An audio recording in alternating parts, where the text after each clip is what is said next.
And welcome to another episode of the Philly BroCast. I'm your host, Ryan. And I'm Ryan. What's up, bro? What's up, bro? Going on? Going. Everything's going. All right. Yeah. Well, we have a ton to talk about tonight. Not only with the Eagles, as things have certainly blown up over the last 48 hours or so since the end of the game. But obviously, we have some Sixers talk, a little Flyers talk. I'm definitely excited, but I wanted to get into the Eagles talk first and foremost. What the hell is going on? Right? I think that's the big question on everyone's mind right now is what is going on? Yeah. I mean, when it comes down to just watching that last game, a lot of people are just confused and perplexed, considering the moves that were made during the game. Post-game, I saw the picture of Jason Kelce, Carson Wentz, and Zach Ertz sitting on that bench and just kind of just relaxing, looking over the field for probably the last time, and it's sad, man. It's just sad. Yeah, it is a little bit, and with everything that was reported over the last week or so about Carson and his relationship with Doug and how it's fractured and it can't be repaired, but then you have other reports that say, oh, he wants to work it out, he's not going to ask for a trade. There's a lot of misinformation going on right now, so it's hard to truly know exactly what is going on in that locker room. Yeah, there has to be some tension. There has to be some sort of I don't know. There's no longer that camaraderie that we saw from 2016, 17, even 18.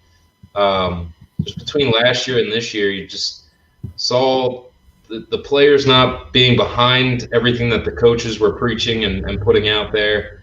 And you definitely saw that the organization had a lack of faith in Carson Wentz. And it was really frustrating and tough to watch. Yeah, no, it was definitely a tough season for sure overall. But this last week, with the alleged tanking, and the backlash from the media, I'm not sure if you saw the video from Joe Judge, crying about integrity. One more games, sorry. Right, exactly. The fact that they're blaming the Eagles for not making the playoffs. Yeah, you won 6 games. You should have won 7. Like, sorry. I don't know what else to tell you. And the fact of the matter is you kind of did that too when you were trying to get Saquon. So that last game, you didn't put your best foot forward. So I don't want to hear it. It happens all the time in the NFL. The fact of the matter is Jalen wasn't playing all that well in the game. He had like 70-some yards. His completion percentage was super down. And you know what? Nate Sudfeld has been sitting there all year. And generally, you like to get those kind of guys a little bit of playing time when you're basically playing for a meaningless game. And that's all I'm going to chalk it up to. Now, I don't think there's some nefarious behind the scenes, somebody told Doug to throw the game or at least, take out Hurts. He said he was going to do it prior to the game. Yeah. So I don't know where the surprise factor is in all of this. So yeah, I mean, you get the theories that Jeffrey Lurie called Doug Peterson or got over his onto his headset and said, "This is the time that you have to take out Jalen and you make sure that a couple fumbles happen and none of that goes down." Sorry, like he did coach to win the game. There's certain circumstances that come into account during the game, so you have to wonder like, hey, maybe I should take out my starting quarterback if he's going to be my starting quarterback next year. I don't want him to tear his Achilles or something like that. There's that aspect of it as well. Preserving your players. Especially the quarterback situation, especially when you don't know what's really going on for next year. So listen, people want to cry about it. They're gonna do that. It's gonna get some media attention. Hopefully, this blows over the next couple of days. Now, Doug and Howie allegedly had their meetings with Jeffrey Lurie today. Nothing really has come out about any of those meetings, so I would assume that that kind of means that both of them are still here. I thought maybe a small smidge chance that with all this fallout that one of them could get axed, but it doesn't appear so. Yeah, at least not yet. I mean, there's still time and things to consider, and sure. But yeah, I was kind of waiting for something. I keep looking at my phone every day to hear a few things like Howie being gone, JT Realmuto being signed, the James Harden rumors for the trade are squashed completely now and stuff like that. Or we got him for a first round pick and whoever, Mike Scott. Yeah, whatever is now. I do that deal. But yeah, I thought something might have come about, but since it didn't, I guess, we're going to have to see. Again, I kind of stick with my whole mindset of Doug's got the grace period. I mean, he's got at least one more year just because of the Super Bowl. So he's not going that easily. And if you really think about it, and people have a big problem with Howie Roseman and drafting, if Jalen Hurts and Jalen Reagor both work out, guess who drafted them? So I mean, sure, there's a lot left for them to prove to be decent draft picks. But, speaking of draft, if Howie is going to be here, it's a very, very, very important number 6 pick that we have. And considering you would assume that at least 2 quarterbacks gone in the first 6, that basically leaves, 3 other players to be gone before we draft. And I have at least 4 or 5 on my list that I like. So I would hope that Howie has the same list, and I hope that Howie doesn't screw it up. Yeah, I'm assuming that you have some wideouts on your list, possibly another quarterback.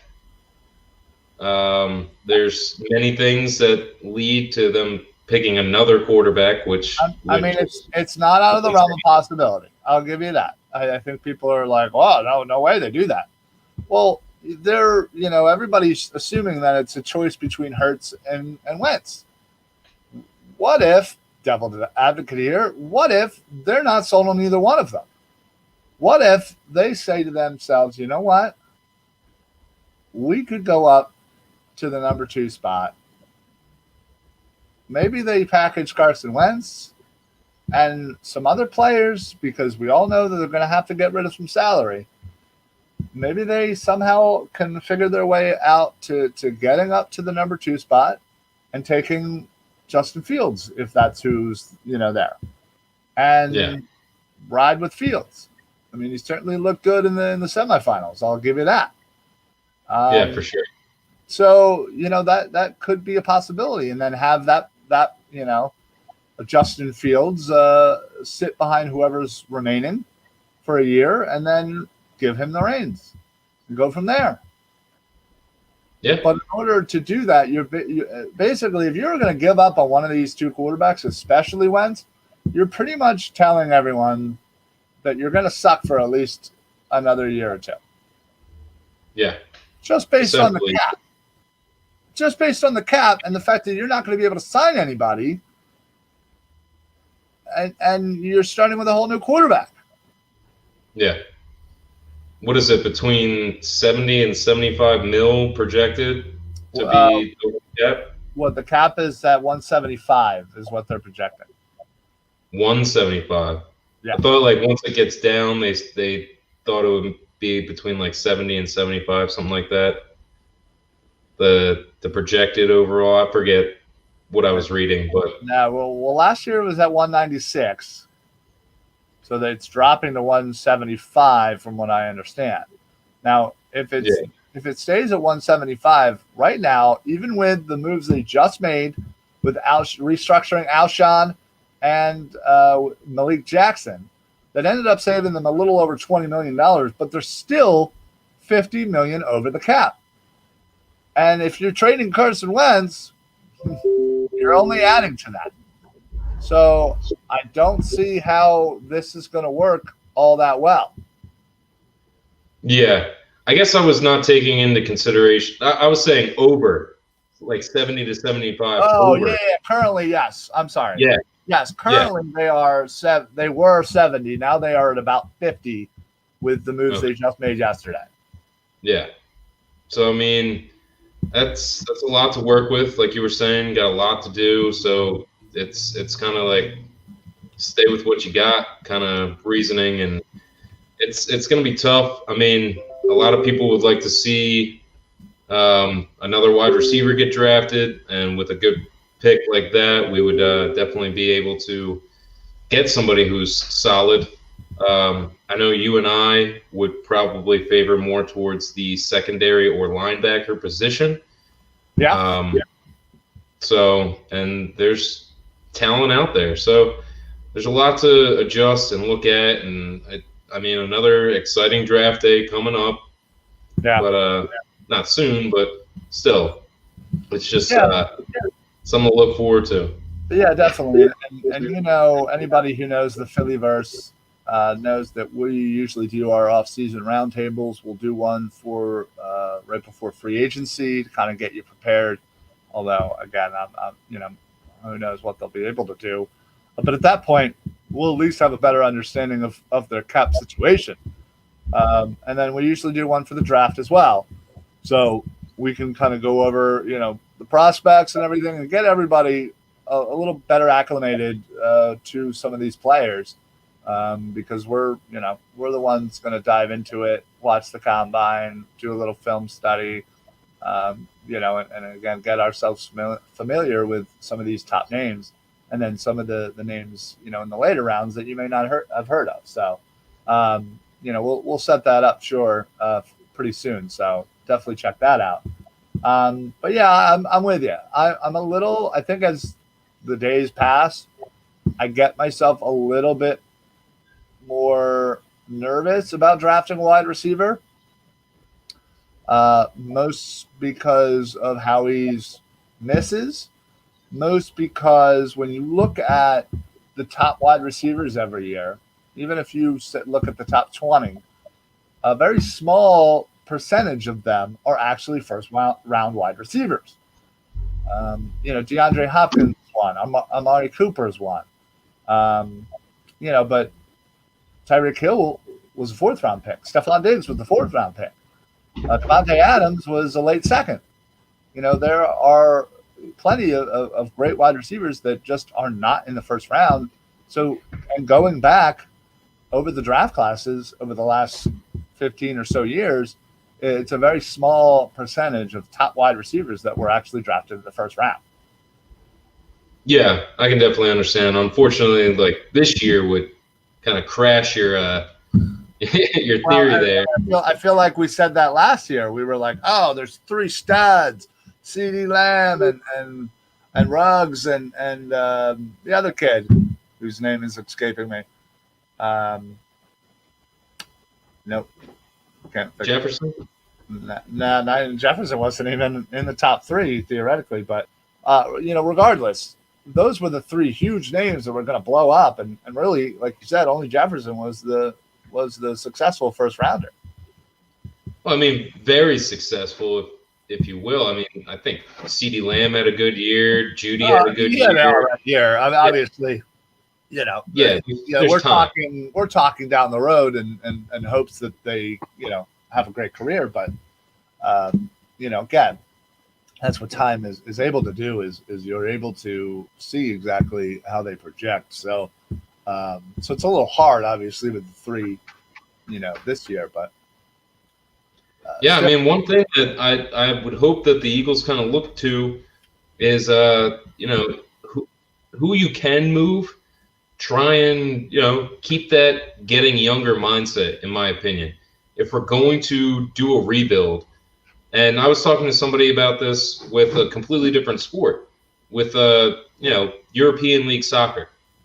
What a team will do is completely dump all of their older players and just build for the future. I mean, from like the youngest person on their team being 22 to now the youngest is 18 and the oldest is like 26. Right. I mean, for soccer it's a little different, but right.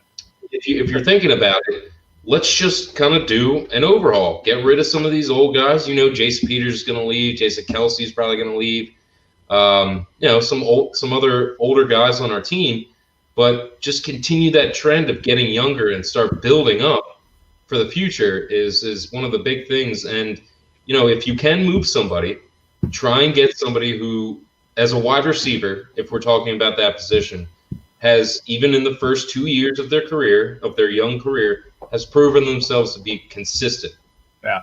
Good enough to go out there every week, catch, 8, 10 targets, whatever it is, and produce, yards after the catch, things like that. And somebody that is already proven. You don't have to do everything in the draft. If you want to trade your draft picks and try and get one of these guys, you're taking out that whole question. Sure. Of course, there's always injuries, but you're taking out the question of that, is this guy going to pan out?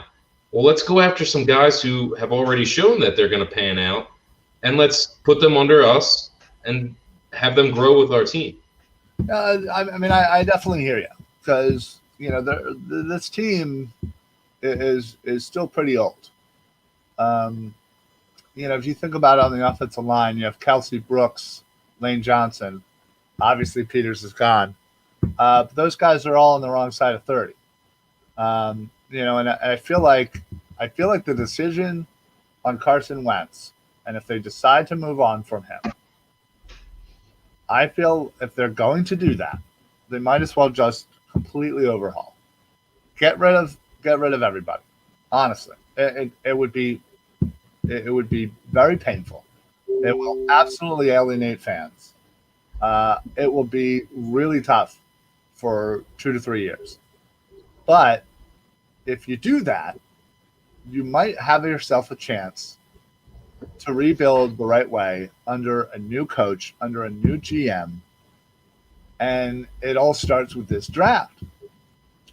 You have so much money that you're over the cap. You need to get under the cap. And if you, by doing so, by releasing, by trading, you're creating more dead money, which is going to carry on over. And you're still going to have to deal with it for another year or two. So you're going to be in cap hell for the next, 2 years if doing this. So there you go. Suck. Get some draft picks. Get somebody in here who knows Italian evaluation. And then you might have a chance to rebuild the right way, because I feel like you have a couple of youngsters on this team already. Miles Sanders, Goddard, Rager has potential. Ward and Fulgham, again, potential. Dillard, we don't know. Mailata, played pretty well. You have Josh Sweat, young kid. So you have some youth already. I feel like either you do this the long way, or you just rip it off like a Band-Aid, suck for 2 years, and try to get back. What's up, Jason? Yeah, definitely. I mean, I couldn't agree with you more. It's rough. Nobody wants to tear that Band-Aid, but no, I'm not even saying that it's the right decision to make. I'm simply saying that it is an option. It might be the quickest way to getting back to relevance. Yeah. Because okay, so what's the other option? You hold on to Carson Wentz. You pray he magically figures it out. Is that what we're putting all our eggs into that basket? I mean, listen, he had a bad year, but the whole year we were on eggshells thinking, this has got to be the game. This has got to be the game he figures it out. It's just going to snap. It's going to be like a light switch, but it didn't happen. So I don't have the most confidence that Carson's going to be able to figure it out. I want him to. I just I don't know. I can't say that. I honestly, looking into this year, looking at what we've seen, you've seen Carson struggle, and with the turnovers, with the possessions, and reads and things like that. But that the talent is there. So is it really all Carson? Like, that the offensive line was banged up. That his wide receivers weren't all healthy and all there. That the route running was kind of awful. Even the play calling, very suspect. So, I mean, I don't see it all being on Carson. And one of the things that I still have faith in is that he is a franchise quarterback. And I believe he has the talent. I just don't. I can't say what was going on with his head, what was going on with him personally. But you don't just see talent like his, and then it just regress so much like that. Yeah, unless there's something physically wrong with him, I believe there was more behind this year and Carson Wentz than just he can't get it together. Or he had a baby and got married. Yeah, no, absolutely. There's a lot of factors, I believe, that go into all this. But again, it ultimately starts with him. And I think that's where you need to focus on first. Jason says, how do you think he does with, say, Allen Robinson and Jamar Chase at wide receiver and a healthy O-line? Yeah, in theory, I think that would help a lot. If you add those two, and you have Rager and Fulgham and Ward, and those are your five, and let's just say Hightower is your six. You have Goddard, and probably Ertz is gone, maybe. You never know. But let's just say Ertz is here. Miles Sanders is here. You actually get a competent backup running back and health. I would say that any quarterback should be able to succeed with that. Yeah. Right? Absolutely. So while I agree with you, I don't think it's to that point of my, burn it to the ground idea. But I still think, we have to have the people to know that doing something like this is possible. And it all starts. So do you believe that we have the quarterback to do it? We just need more around him? Or do you think that extracting this particular quarterback from the equation and plugging in a different one and maybe some other pieces here and there will solve the issue?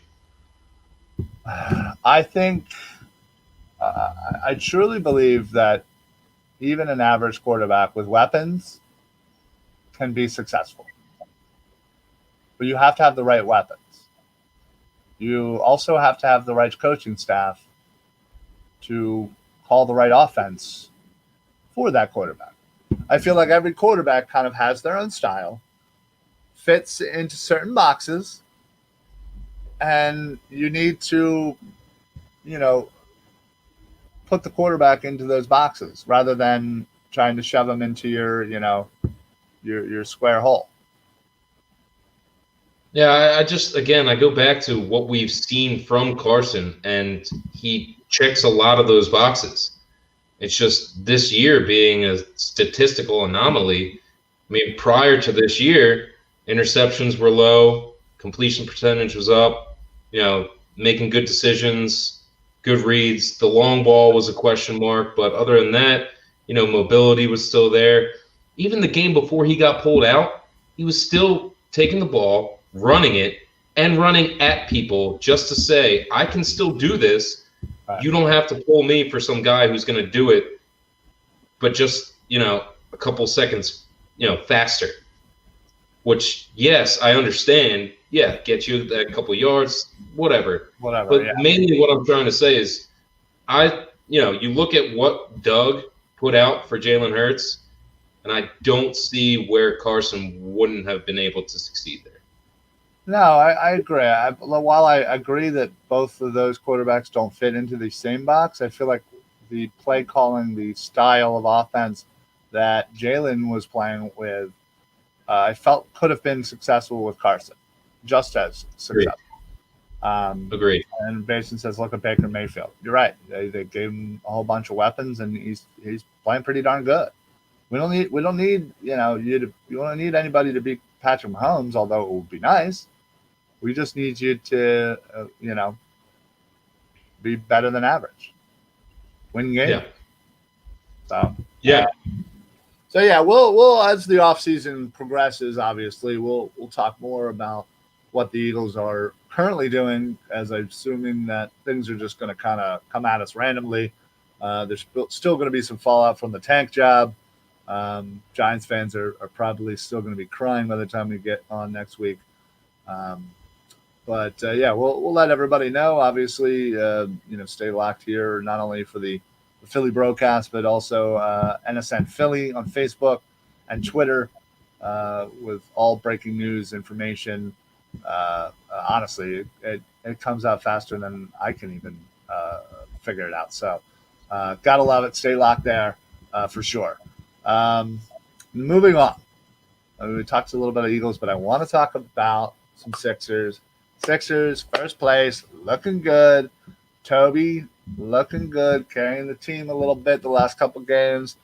Ben, player of the week. Everybody, player of the week. Everybody's still kind of complaining about Ben, but the man just had a triple-double.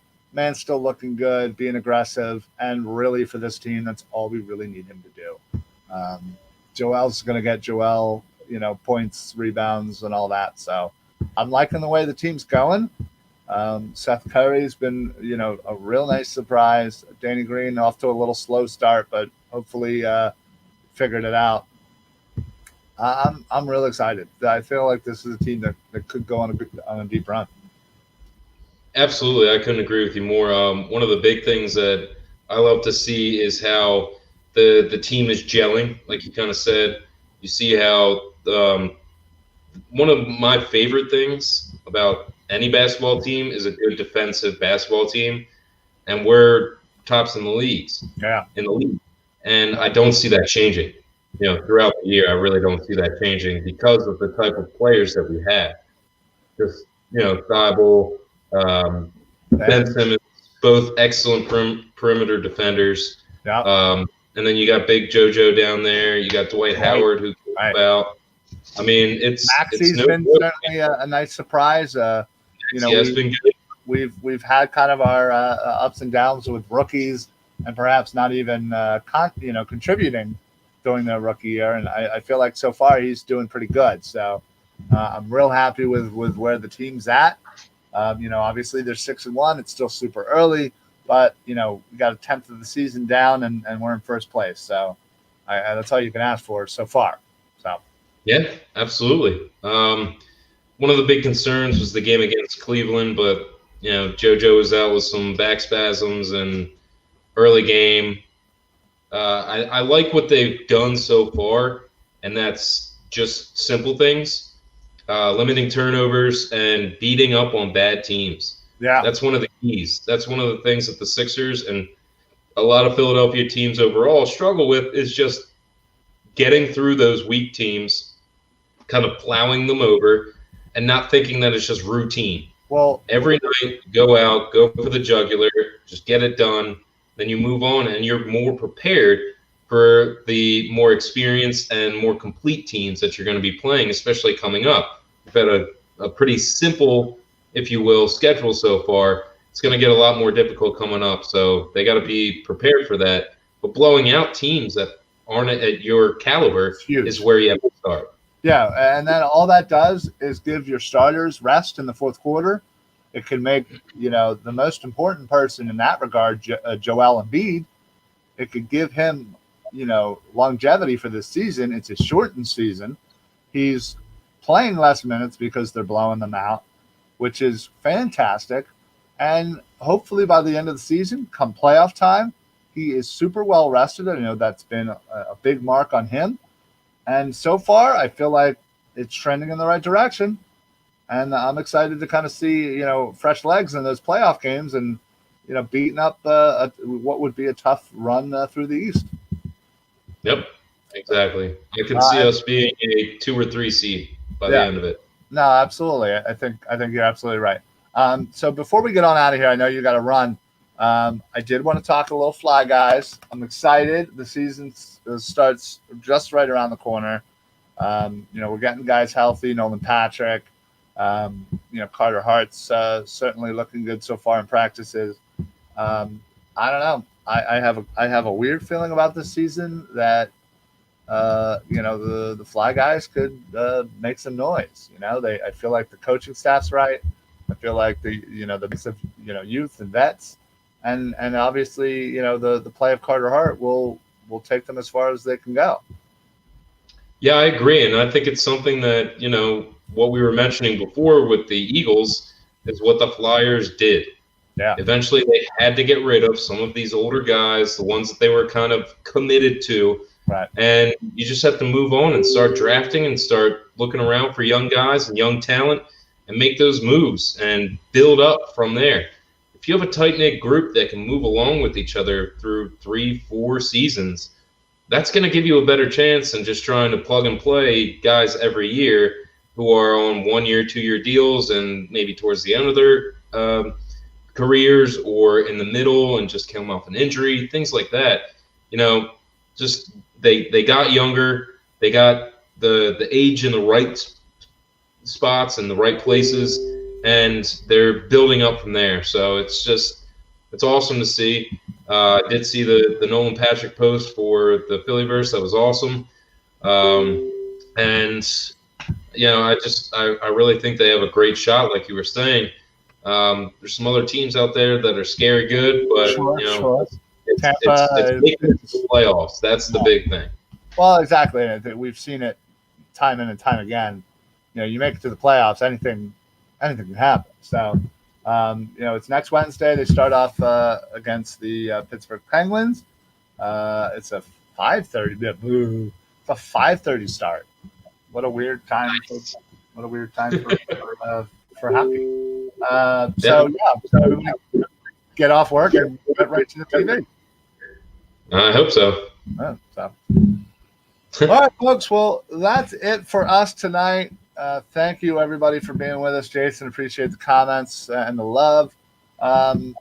Yeah, guys, we'll definitely be still talking. The beauty of this show, we could talk pretty much anything Philly we want. That's the beauty of the BroCast. But we'll continue to monitor the Eagles situation, as I think it has kind of all of us on edge. So hopefully we'll get some big news by the time we come on air next time. We'll either have our GM and coach solidified for next year, or perhaps maybe some changes. So keep it locked for the Philly BroCast and NSN Philly for all Philly news and information. All right, you got anything to add before we get on out of here? No, sir. No? Okay. Well, keeping it simple tonight. All right, there you go. All right, everybody. Well, thank you so much. Appreciate everybody joining us. We will see you guys next time. To keep it locked, Tuesdays, 6:15 for the Philly BroCast. Don't forget, part of the Phillyverse and NSN lineup, Mike Sports tomorrow, Wednesday at 8 p.m., talking all things football, so check that out. And, of course, the Football Smack Talk show every Monday at 6. So that's it. We're out of here. Later, bro. Peace, bro. For the Philly BroCast, I'm Ryan. And I'm Ryan. Good night, everybody. See you next week. See you.